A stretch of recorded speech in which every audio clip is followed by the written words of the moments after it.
প্রথমেই আমি একটু কারেক্ট করে বলে নিই যে এই ল্যাপারোস্কোপিক সার্জারিকে এতদিন আমরা ল্যাপারোস্কোপিক সার্জারি বলতাম, এখন আমরা এটিকে কিন্তু এন্ডোল্যাপারোস্কোপিক সার্জারি বলি।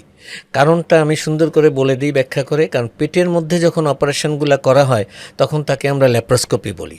বুকের ভিতরে যখন করা হয় তখন আপনার থোরাকোস্কোপি বলি।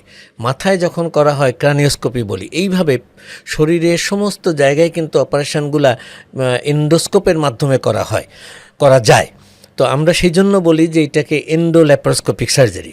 তো আমরা তাহলে ল্যাপারোস্কোপিক সার্জারিতে চলে আসি। পেটের মধ্যে যে অর্গান আছে সব অর্গানের অপারেশন কিন্তু আসলে ল্যাপারোস্কোপিক সার্জারিতে করা যায়, যদি ওই সার্জনের এক্সপার্টাইজ এবং এক্সপেরিয়েন্স থাকে ওই অপারেশনগুলো করার উপরে।